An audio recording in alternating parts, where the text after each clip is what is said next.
Ya el reloj marca la hora para recibir el mensaje de Dios para tu vida. En La Hora del Mensaje, con el pastor Ezequiel Molina Rosario.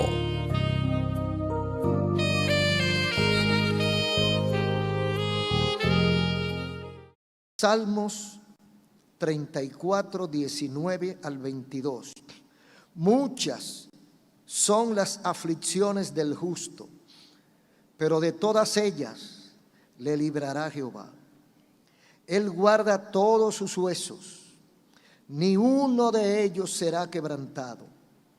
Matará al malo la maldad, y los que aborrecen al justo serán condenados. Jehová redime el alma de sus siervos, y no serán condenados cuantos en él confían. Amén. Pueden acomodarse. Aleluya. Qué bueno es el Señor, hermano. Yo estaba orando al Señor. Aleluya.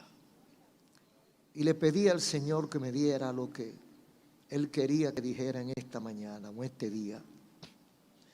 Y el Señor puso en mi corazón hablar sobre la benevolencia divina. Quizás si de repente usted no entienda claro qué estamos diciendo con benevolencia divina.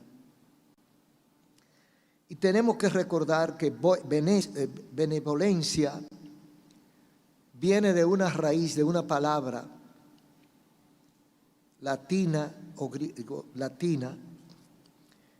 o italiana, que dice bono volo.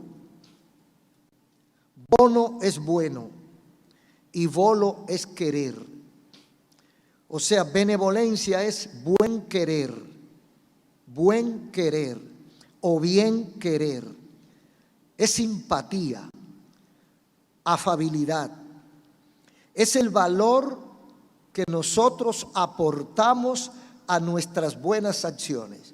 Es decir, yo voy a hacer algo por el bien de una persona y yo le agrego algo más en bien de esa persona. O sea, bastaba con que usted le diera agua, pero usted además de agua le dijo puede sentarse, y si quiere un poquito de café también lo tengo. Eso es benevolencia, es un poquito más de bueno. Entonces, cuando decimos la benevolencia de Dios, pareciera como que estamos diciendo algo de más, porque Dios es bueno.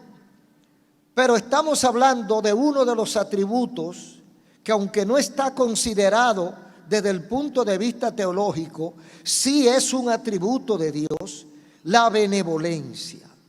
Dios es benévolo por naturaleza, porque benevolencia además es la buena intencionalidad que yo tengo hacia una persona.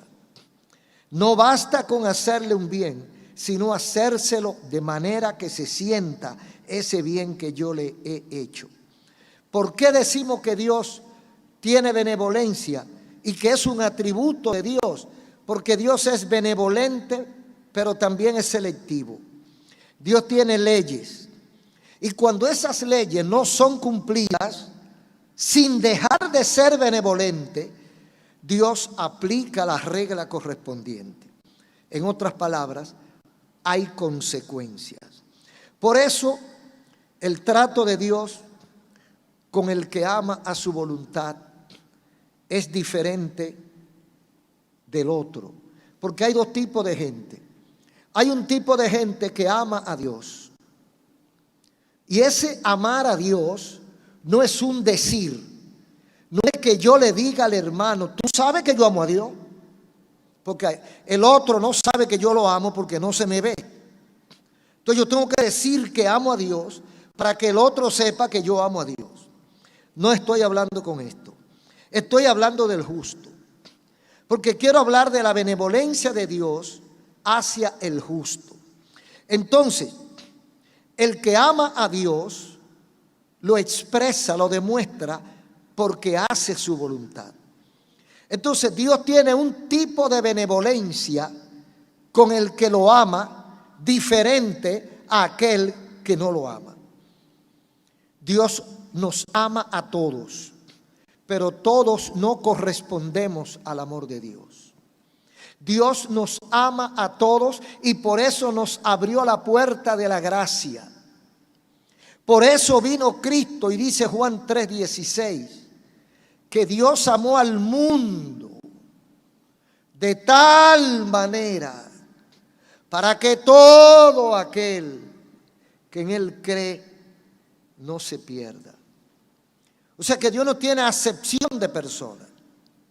Dios le abrió la puerta, pero son diferentes los que entran a los que no entran. Porque usted está llamando a todo el necesitado para ayudarlo.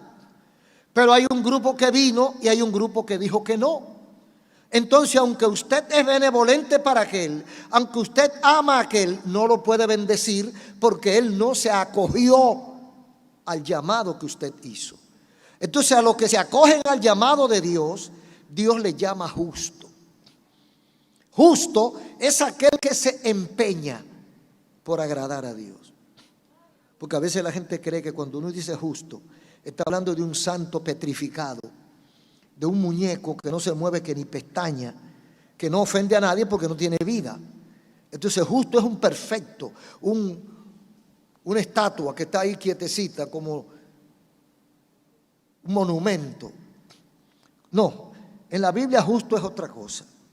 Y vamos a hablar un poco de qué es el justo. ¿Qué dice la Biblia? La complejidad del justo. O la complejidad del concepto justo en la Biblia. Porque esto hay que entenderlo. Tanto los amigos como los hermanos deben entenderlo. Porque hay gente que cree que es justo y no es justo. Y hay gente que no sabe que es justo y es justo. Porque el que ama a Dios y se esmera en hacer su voluntad, la Biblia dice que es justo. Entonces, ¿cuál es la posibilidad de ser justo que tenemos? Todas.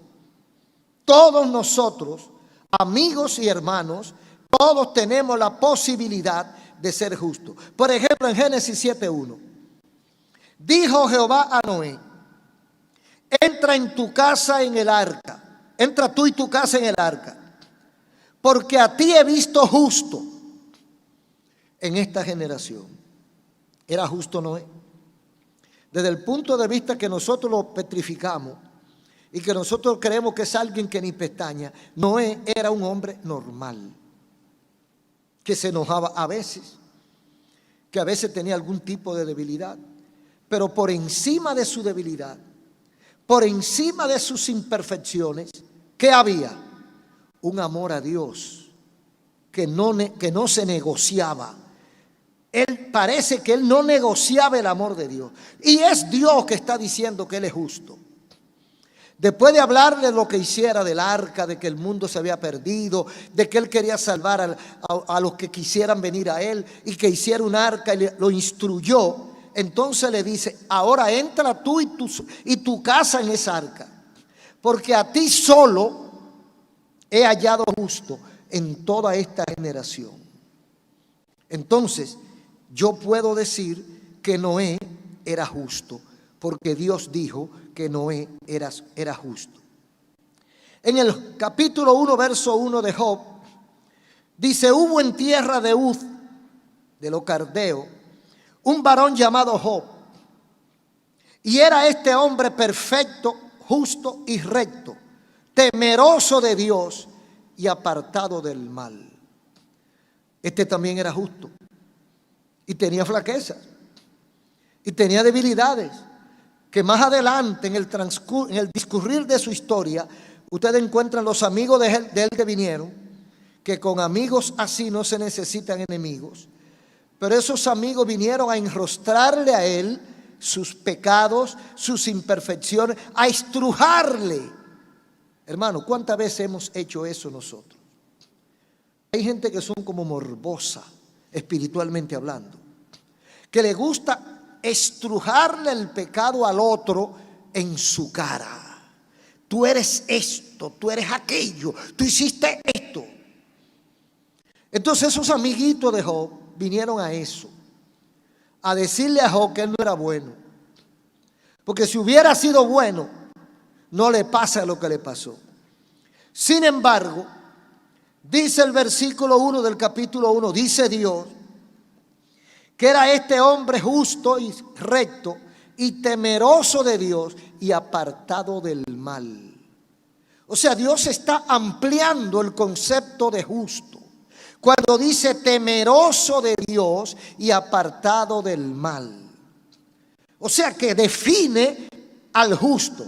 Y yo puedo definirme con esas dos palabras. Y usted puede definirse con esas dos palabras. ¿Soy yo temeroso de Dios y apartado del mal? Entonces soy justo. ¿No soy yo temeroso de Dios? ¿No me he yo apartado del mal? Entonces no soy justo. O sea, yo no tengo que esperar que el otro me lo diga. Son mis hechos, mi conducta, mi vida. ¿Le temo yo a Dios? ¿Tiemblo yo ante la presencia de Dios? ¿Dejo yo de hacer lo malo? Lo que yo conozco que es malo, por supuesto. Si yo hago esas dos cosas, entonces yo soy como Job. Y Job era justo, entonces yo soy justo. Pero dice algo más del justo bíblico. Dice que Jehová lo conoce.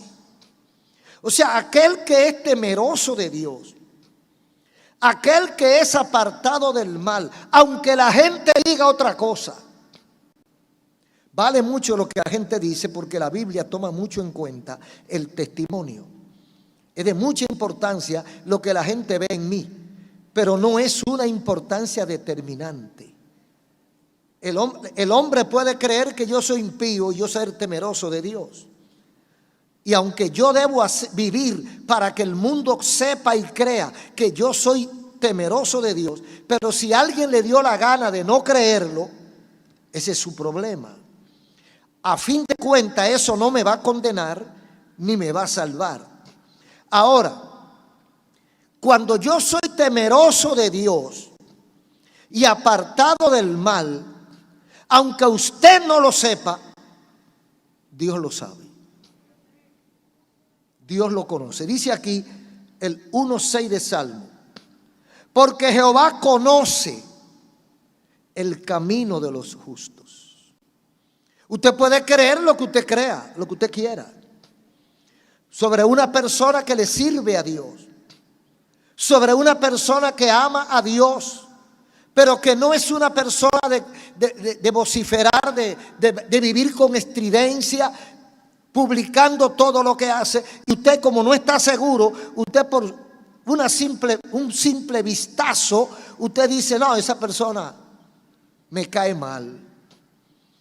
Ese es orgulloso, ese es vanidoso, cualquier cosa usted puede pensar de esa persona.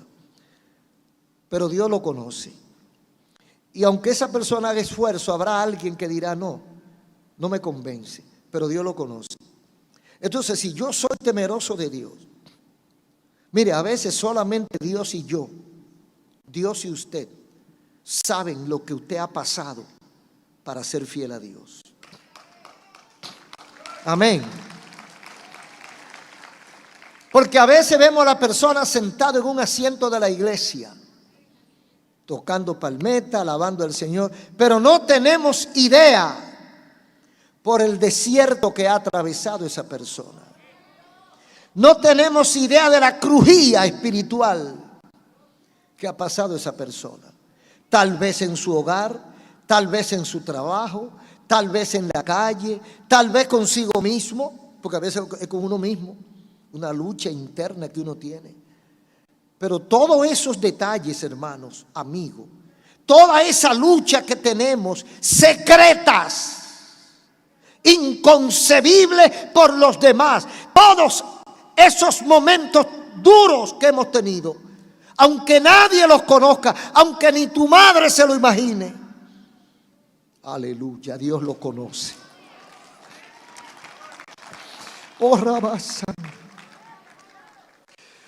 Lo que quiero decir, hermano, que Dios conoce tu tristeza, Dios conoce tu dolor, Dios conoce tu incapacidad, tu impotencia, Dios conoce cuántas veces tú te has declarado incompetente y has dicho: Señor, no puedo más. Señor, no puedo más. Si no me da la mano, fracaso. ¡Oh, gloria a Dios! Y la Biblia dice que Dios conoce eso. Ese detalle que ni tu mujer, ni tu marido, ni tu mamá, ni tu papá, ni nadie lo conoce.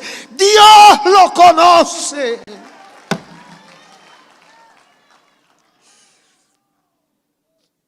Aleluya. Dios conoce el camino del justo. Pero ¿quién es el justo? Aquel que anda por ahí con el cuello. No, porque yo soy justo. A mí me dejan quieto porque yo soy un hombre perfecto. No, ese no es. Puede ser y puede no ser. Pero no depende de lo que él diga. Es de lo que Dios ve. Entonces, Jehová conoce el camino de los justos. Otra cosa más que dice de los justos. El Proverbio 13:21. El mal perseguirá a los pecadores, mas los justos serán premiados con el bien. O sea que el justo tiene también una bendición guardadita. Aunque nadie valore lo que está haciendo, aunque nadie le importe lo bien que tú te comportas, aunque nadie tome en cuenta tu conducta y tu buen vivir, y que tú no le haces daño a nadie, Dios te premia. Y porque a veces uno dice: yo no sé para quién trabajo, esta gente no agradece. Eso pasa mucho en la política. Pasa mucho en la política. Que como la gente tiene una tacha para los políticos y en su cabeza todos son malos, no es verdad. Hay una gran mayoría que no son malos, pero el problema es que una mala red echa a perder el ganado. Entonces con 2 o 3 malos, pues ya se van todos. Entonces, ¿qué pasa? Esa gente que a veces hacen algo de manera honesta, de manera sincera, por el bien del pueblo o por el bien de su comunidad, la gente lo que cree que se lo está robando. Nosotros visitamos un sitio, no voy a decir el nombre, y yo le decía a los pastores que fuimos a llevar una ayuda que habían enviado, y la reacción de esa gente era tan contraria a nosotros que tuvimos que ponernos a estudiar el episodio y descubrimos, comparado con otras experiencias anteriores, que ese tipo de gente primero es mal agradecido, nunca está conforme con lo que le dan, y es un tipo de gente que si usted le da 100 pesos, cree en su mentalidad perversa, cree que le mandaron 200 y usted nada más le dio 100. Eso es mal agradecido. O sea, en vez de agradecer los 100 que le dio, lo que quiere es pelear por los 100 que el diablo le dijo que le mandaron también. Entonces, por eso dice el Señor que Él perseguirá a los pecadores, pero los justos serán premiados. En otra palabra, yo tengo que hacer lo justo, lo correcto, me lo tomen en cuenta o no me lo tomen en cuenta, lo agradezcan o no lo agradezcan, aunque entiendan lo contrario, yo tengo que hacer lo correcto. Y cuando yo haga lo correcto, entonces Dios me premia. Así que a los amigos que nos escuchan, haga el bien, como dice un proverbio, y no mire a quién. Bendito el nombre del Señor. Pero hay algo más sobre el justo en Proverbio 14:32. Dice: por su maldad será lanzado el impío o castigado, mas el justo en su muerte tiene esperanza. El justo, aún en la muerte no ha fracasado. Hay esperanza todavía para el justo, aún en la muerte. En Proverbio 24:16 Aquí está la benevolencia, yo diría que extrema, la benevolencia de Dios hacia el justo. Dice, porque 7 veces puede caer el justo y vuelve a levantarse, mas los impíos caerán en el mal. Usted dirá, bueno, pero si el justo cayó es impío también. Oiga, repito el versículo. Porque 7 veces cae el justo y vuelve a levantarse, mas los impíos caerán en el mal. ¿Quién es el justo y quién es el impío? El impío se define como aquel que disfruta la impiedad, la falta de piedad, aquel que se goza, que se entretiene, que saborea la maldad. La práctica diaria continua de la maldad, ese es impío. El impío sabe que es malo, pero lo hace a propósito. Disfruta la impiedad. El justo es aquel que aborrece la impiedad. Aunque caiga o fracase, aunque usted lo encuentre que no es de acuerdo al modelo que usted tiene en su cabeza, pero Dios lo conoce. Dios lo conoce y Dios sabe el esfuerzo que le ha costado a él estar en el nivel que está. Entonces, partiendo de esa realidad, es que Dios dice que por su maldad será el impío lanzado, mas el justo aún muera, tiene esperanza. ¿Por qué? Porque Dios ve lo que hay adentro. Y Dios ve el deseo de ese justo, de esa persona, por hacer su voluntad y no hacer lo contrario o no hacer la maldad. Entonces hay una benevolencia de parte de Dios. Cuando dice que 7 veces cae ese justo y vuelve a levantarse, más el impío caerá en el mal. Es decir, el impío no volverá a levantarse. El impío fracasó y de ahí para el infierno. Y ahí habla más sobre la seguridad en Salmo 34:7. El justo tiene, porque son muchas bendiciones. Usted encuentra cientos de veces la palabra justo en la Biblia. En versículo 7 del 34 de Salmo, el ángel de Jehová acampa alrededor de los que le temen y los defiende. O sea, el ángel de Dios defiende al justo. Aunque usted lo vea solo, aunque usted lo vea abandonado, aunque usted lo vea postrado, aunque usted lo vea aislado, aunque usted crea que sucumbió, Dios lo conoce. Y como Dios lo conoce, manda a su ángel. Y dice, el ángel de Jehová acampa en derredor de los que le temen. Y dice en Job 1:1 que los justos son los que le temen a Jehová. ¿Le teme usted al Señor? Entonces usted es justo, temeroso de Dios y apartado del mal. Hay una recomendación en el versículo 14, otra recomendación o una repetición de la recomendación. Apártate del mal y haz el bien, busca la paz y síguela. ¿Puede el justo dejar de serlo? Dice aquí, apártate del mal y haz el bien, busca la paz y síguela. No hay que ser teólogo y tener varios máster o maestría para usted entender que lo contrario de eso también es verdad. ¿Qué está diciendo la palabra de Dios? Que el justo se aparta del mal y hace el bien. Que el justo busca la paz y la sigue. Ahora, si el justo no se aparta del mal, si el justo no hace el bien, si el individuo no busca la paz con Dios, la buena relación con Dios, ¿qué se hace? ¿Qué se convierte? Se convierte en impío. Se convierte en impío. Porque Dios no es plato de segunda mesa. Dios no es mojiganga de nosotros. Dios no es relajo de nosotros. Para que porque Dios me levante, yo me voy a caer y me vuelvo y me levanto y vuelvo y me caigo. Llega un momento en que Dios se aparta de nosotros. Entonces aquí está el consejo. ¿Eres justo? ¿Amas la justicia?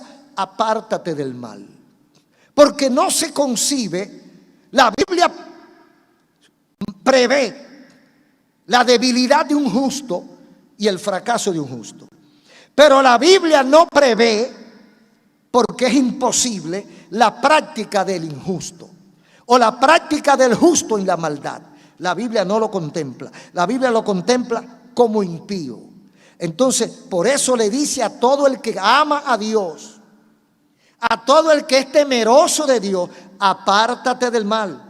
O sea, se lo está diciendo a alguien que tiene o está practicando el mal o tiene alguna tendencia que ya Dios detectó. Es posible que yo esté pensando hacer algo contrario a la voluntad de Dios. Es posible que haya una inclinación humana en mí a desviarme del camino del mal. Pero mientras yo no peco, yo estoy en el paquete del justo. Entonces, en ese paquete del justo, Dios le dice: apártate del mal y haz el bien. O sea, ten cuidado. Busca la buena relación con Dios y síguela. Si no hace eso, entonces de justo puede pasar a impío, con todas las consecuencias posibles del impío. Hay una información sobre la benevolencia. Queda establecido que Dios hace selección, no acepción de personas. Dios no discrimina. Dios no rechaza a nadie. Dios no trata a unos mejor que a otros por alguna condición humana. Está establecido que Dios selecciona. Dios no hace acepción. ¿A quiénes selecciona Dios? A los que han demostrado que lo aman. Hay gente que hace un esfuerzo inaudito por agradar a Dios. Hay gente que en su tribulación, en su congoja, en sus crisis, Dios ve su humillación y su acercamiento a Dios. Hay gente que Dios ve los charcos que han brincado. Y esa gente, Dios lo ama. Pero hay gente que no busca no hace ningún esfuerzo. Entonces, ¿qué hace Dios con el que no hace ningún esfuerzo? Lo suelta en banda, porque no es obligado. Servirle a Cristo, seguir a Cristo no es obligado. Es una decisión inteligente que yo analizo qué es lo que me conviene, por aquí o por aquí. Agradar a Dios y dejar de beber, dejar de fumar, dejar la parranda, dejar las drogas, dejar la mentira y dejar todo lo que es el mundo. O servir a Dios o servirle al mundo y disfrutar de todo lo que me ofrece. Yo puedo hacer lo que yo quiera. Nadie me lo impide, pero Dios me está atendiendo. ¿Y qué pasa con nosotros? Que cuando usted hace un esfuerzo, un sacrificio, Dios conoce cada tentación que ha tenido cada uno de nosotros. Cada posibilidad de fracasar que cada uno de nosotros Dios ha tenido. Dios sabe. Dios conoce el esfuerzo y la gallardía que cada uno de nosotros ha demostrado por amarlo a Él.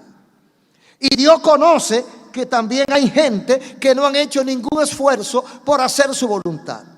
Y se rinden al pecado. Ay, usted sabe que yo soy débil. Y cuando tú vuelves a la iglesia, bueno, oren por mí. ¿Cuánta gente conoce usted así?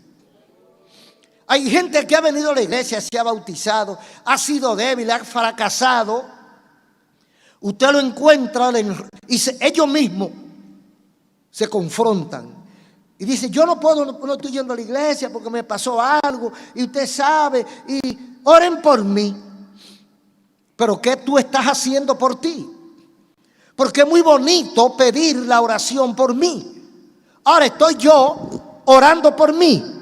Porque si yo no estoy orando por mí, yo creo que vale poco que el otro ore por mí. Yo creo que es bueno que nosotros aprendamos a orar por nosotros. Yo creo que la primera oración debe ser la mía. Aunque los demás sigan orando por mí. Pero hay gente que están cobijados bajo esa yagua. y cuando llueve, se mojan. Entonces Dios no hace acepción de personas, pero póngase usted en el lugar de Dios. Hay una persona que ha pecado y está de rodillas en el altar pidiendo perdón. Y hay otro que ha pecado, pero ni siquiera se acerca a la iglesia. ¿Lo vaya a buscar Dios? Ven, muchacho, que te estoy buscando. ¿Y qué tú haces ahí? Ven para la iglesia. No, el que está aquí de rodillas, a ese Dios lo escucha. Porque o es que somos locos, ¿verdad que no? O sea, el que pide, dice la Biblia, el que pide, recibe. Y el que busca, halla. Dios se le revela a muchos, pero no es verdad que el tratamiento del que lo busca va a ser inferior al que no lo busca.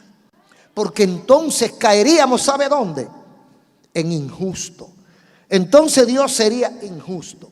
Entonces, dice el versículo 15 del Salmo 34.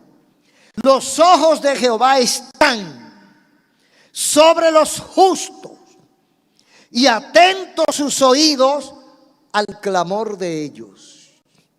Más claro de ahí ni el agua.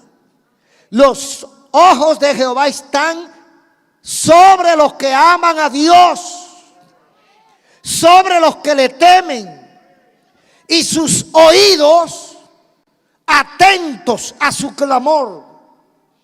O sea que usted puede ser una persona que le sirvió a Dios, se apartó de Dios porque le gustó el mundo más, y cuando está en una crisis, entonces usted clama a Dios. Puede que Dios lo escuche, puede. Pero hay otro que está en la iglesia que no ha dejado a Dios nunca, que en las buenas y en las malas ha sido fiel a Dios, que nunca se ha despegado del abrigo del Altísimo. Entonces a ese Dios le dice que Él está atento. Óigame, no es solamente que lo oye, es que está atento.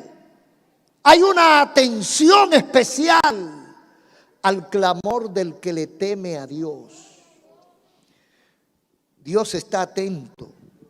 Sus oídos están atentos al clamor y sus ojos cuidándolo, mirando lo que le pasa, porque Dios lo que quiere es cuidarlo.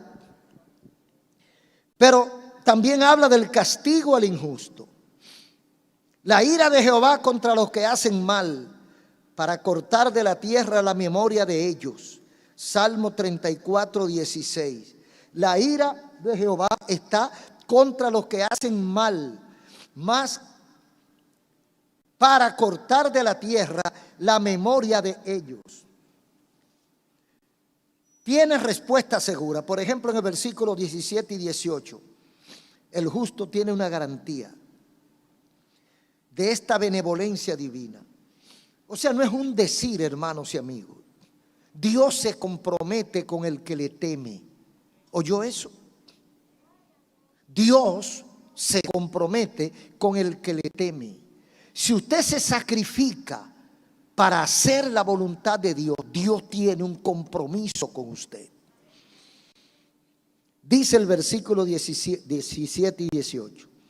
Claman los justos y Jehová oye y los libra de todas sus angustias.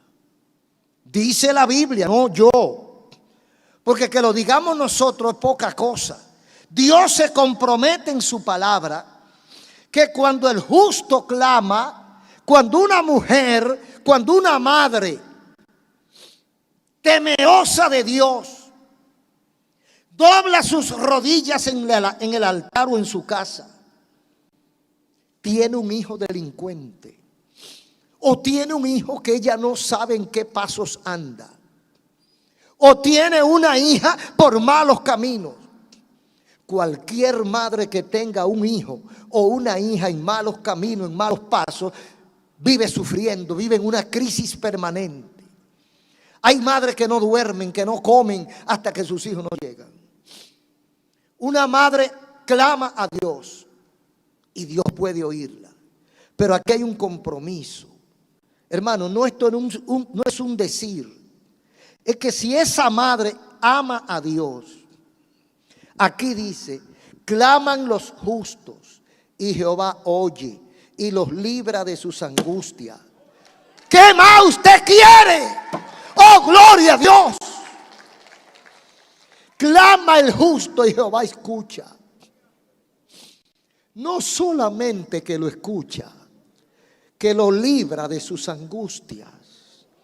Usted puede entrar al corazón de una madre que está de rodillas, clamando por un hijo que no sabe en qué está a la 1 de la mañana, que brega con droga, que anda con una banda de criminales.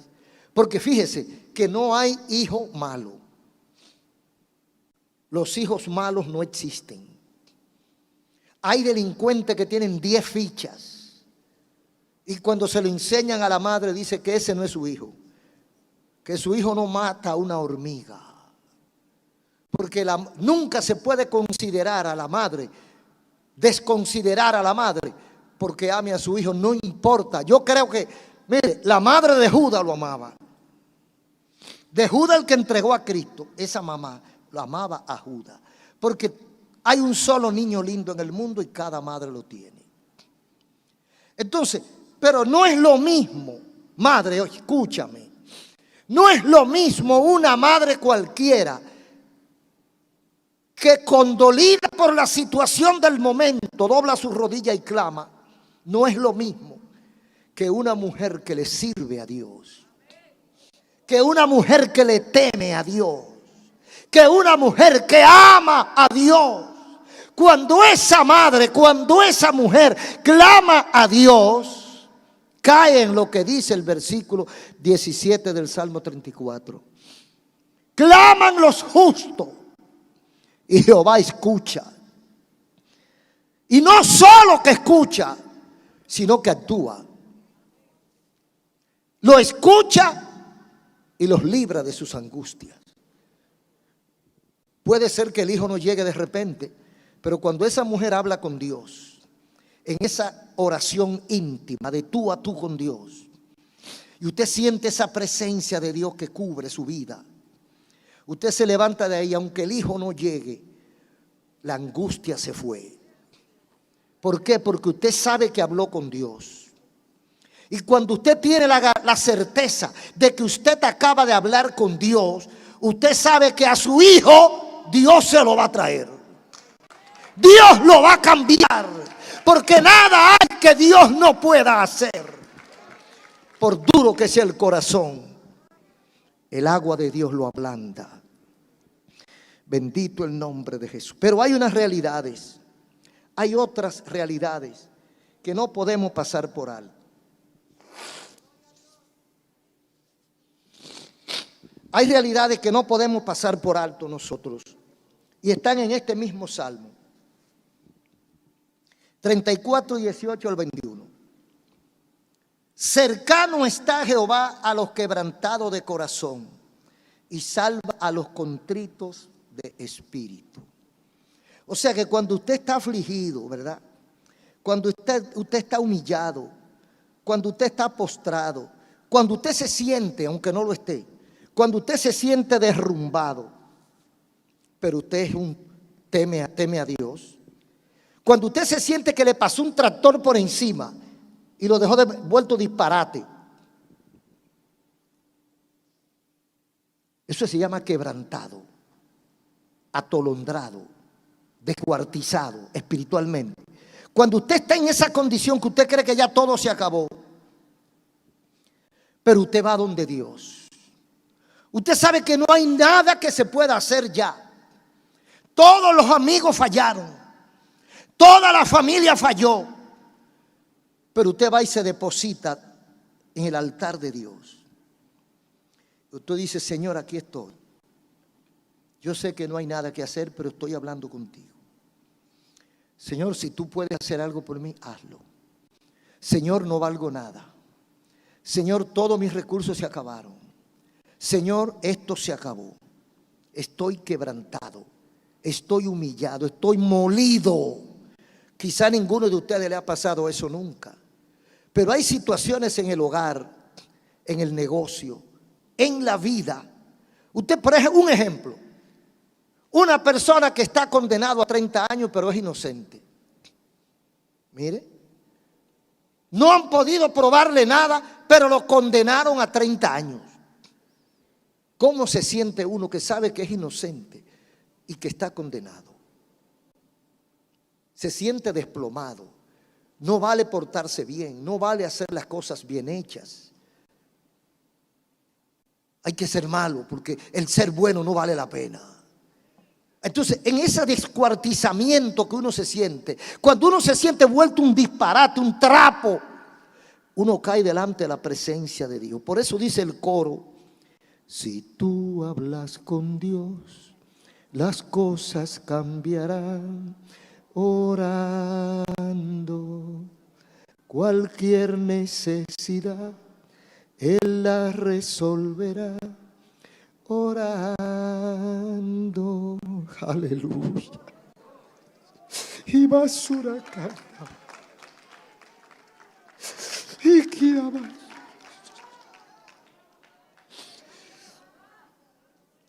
Cuando usted va en esa condición, hermano, Dios lo ve, Dios lo mira. Usted está quebrantado de corazón. Y dice aquí que cuando yo estoy quebrantado de corazón, Jehová está cerca de mí. Jehová está cerca de ti. En tus momentos de angustia, cuando ya no puedas más con tu cruz, Jehová dice que Él está cerca. Oh, gloria a tu nombre. Bendito el nombre de Jesús. Y salva a los contritos de espíritu. Bienaventurados los pobres en espíritu. Ellos alcanzarán la victoria.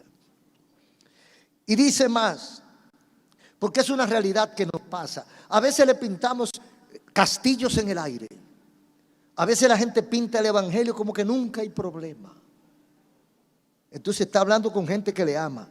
Cuando estamos quebrantados por alguna situación, Jehová está cerca de nosotros si somos justos. Dice el versículo 19: muchas son las aflicciones del justo, pero de todas ellas los libra Jehová. ¿Quién no ha tenido aflicción? ¿Hay alguno que se atreve a decir que no? Que nunca ha tenido una aflicción. Lo felicito, lo admiro y lo venero. Si usted nunca ha tenido una aflicción, pero la práctica diaria es otra. La Biblia dice: muchas son las aflicciones del justo. O sea, muchas son las aflicciones del que teme a Dios. Simple. Cuando usted ve a un familiar suyo haciendo lo incorrecto, usted se aflige. Cuando su esposo o su esposa no le sirve a Dios, usted se aflige. Cuando su hijo que nació y se crió en el evangelio abandonó el camino del Señor, usted se aflige. Cuando tiene un hijo carpetoso que coge prestado y no paga y andan buscándolo, usted se aflige. Cuando el hijo le dio golpe a la mujer, usted se aflige. Cuando a su hija el marido le dio golpe, usted se aflige. ¿Cuántas razones hay para uno afligirse? Que tengo que pagar la casa y no tengo de dónde. Usted se aflige. Cuando viene una quiebra económica, usted se aflige. Entonces el justo vive aquí en la tierra. Y muchas cosas que le pasan a los demás también nos pasan a nosotros. Entonces dice: muchas son las aflicciones del justo. Hay unas aflicciones del justo que son del justo solamente. Pues cuando usted ama la justicia, cuando usted ama el buen comportamiento de la gente, en la iglesia uno tiene aflicciones. Cuando uno ve ciertos hermanos haciendo ciertas cosas, el pastor se aflige, los pastores se afligen. Como dice una canción de Gilberto Soré, los ministros también lloran. ¿Por qué? Porque uno quiere que la gente se enderece. Pero cuando usted ve a una persona que tiene 20 años en el evangelio y se comporta como el que se convirtió ayer, esas son aflicciones y usted va delante del Señor. Señor, mira a fulano. Señor, mira a fulana. Mira a mengano. Mira el otro. Mira cómo funciona. Señor, corrígelo. Señor, dale madurez. Hay muchas razones para afligirse. Ahora, ¿qué dice Dios de la aflicción del justo? Dice que son muchas.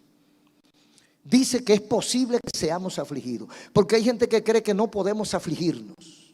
No, somos de carne y de hueso y de sentimiento.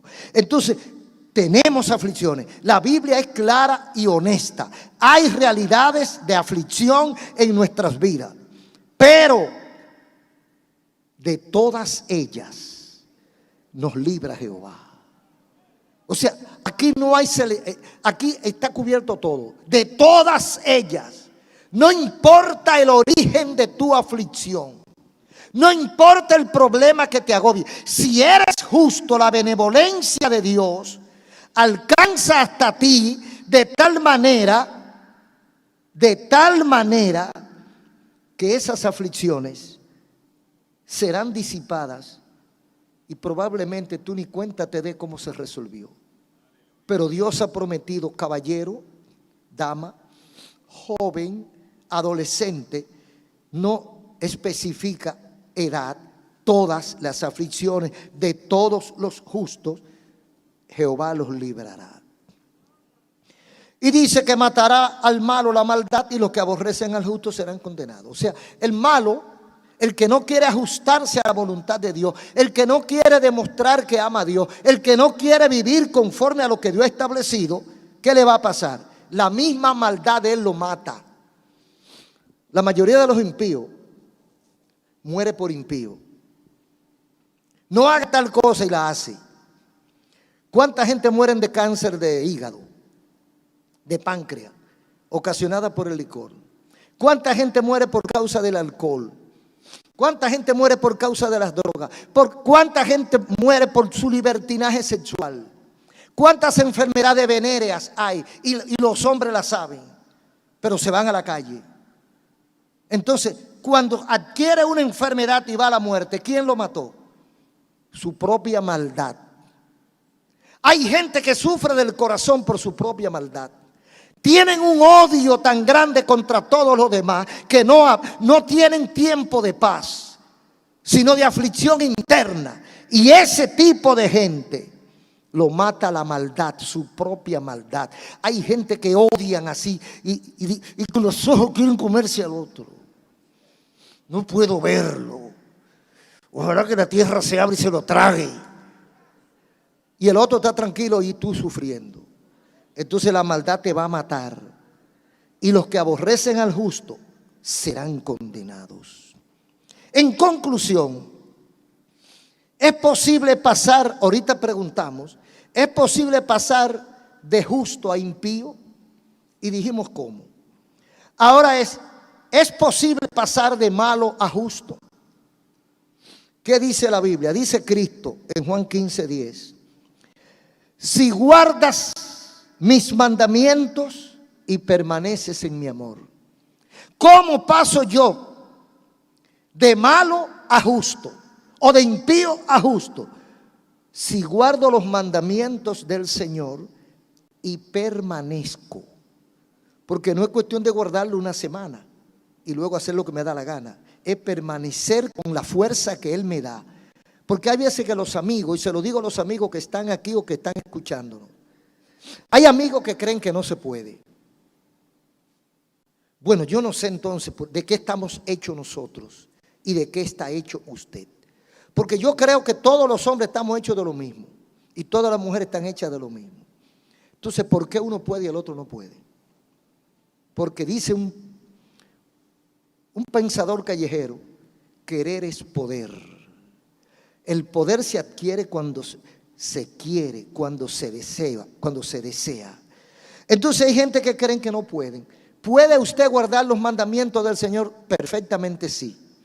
Pero tiene que hacer una decisión y tiene que hacer un esfuerzo y si es posible un sacrificio. Pero son sacrificios, esfuerzos que valen la pena. Para usted graduarse de abogado, de médico, de ingeniero, ¿qué usted hace? ¿Le cae del cielo? Usted hace un sacrificio, usted hace un esfuerzo hasta que logra su meta. Para usted alcanzar el beneplácito divino, la benevolencia divina, usted tiene que guardar sus mandamientos y permanecer en su amor o en sus mandamientos. Quiero advertirles que hay riesgos. Hay riesgos y hay consecuencias de no tomar en serio la benevolencia divina. Hay gente que dicen, sí, yo sé que soy malo, yo sé que he pecado, yo sé que soy un entra y sale a la iglesia, yo sé que Dios no está muy contento conmigo, pero Dios es bueno. Y como Él es bueno, Él me resuelve. Y yo te quiero advertir, no relaje con la benevolencia divina. El hecho de que Dios sea bueno no quiere decir que está ausente, ni que sea tonto, ni que sea muerto. Está vivo y activo. Lo que pasa es que tiene su tiempo para cada cosa. El tiempo de convertirte tú a Él es ahora. A menos que tú manejes la agenda futura y tú sepas lo que va a pasar mañana, pasado, el mes que entra, y diga, bueno, como yo no me voy a morir ahora y como Cristo no viene en todo este tiempo, yo puedo hacer lo que me da la gana y después me convierto.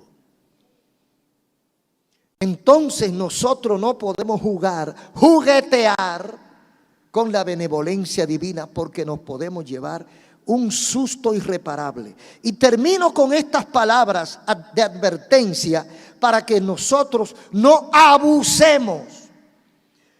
Porque hay gente que me está escuchando que abusa de la benevolencia de Dios. Tú sabes que estás mal. Tú sabes que has violado los preceptos divinos y no te quieres arrepentir. Entonces estás abusando de la benevolencia divina.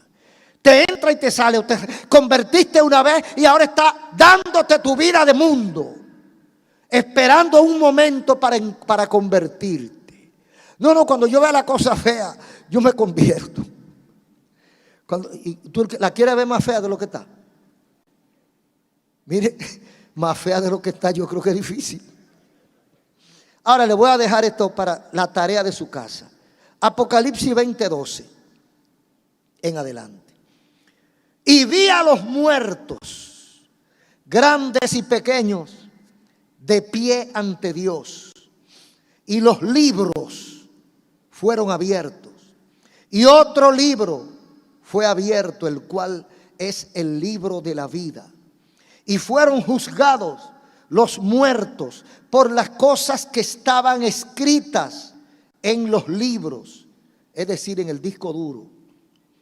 Y el mar entregó los muertos que había en él. La muerte y el Hades entregaron los muertos que había en ellos. Y fueron juzgados, cada uno según sus obras. Y la muerte y el Hades fueron lanzados al lago de fuego. Esta es la muerte segunda. Y el que no se halló inscrito en el libro de la vida fue lanzado al lago de fuego. Un aplauso al Señor. Querido amigo, acabas de escuchar el mensaje de la palabra de Dios y Dios habló a tu corazón. Si quieres comenzar una vida nueva, entrégale tu vida a Cristo, tu corazón. Repite conmigo esta breve oración. Amado Dios, te adoro y te alabo y te agradezco haberme hablado al corazón. Señor, reconozco haber pecado contra ti. Hoy me arrepiento, te pido perdón, te entrego mi corazón y acepto a Jesucristo como mi Señor y mi Salvador. Lávame con tu sangre y escribe mi nombre en el libro de la vida. Amén. Si lo hiciste de corazón, busca una iglesia cristiana evangélica y asiste a los cultos. Y todos los días lee la Biblia y habla con Dios en oración. Y allá en el cielo nos veremos. Dios te bendiga.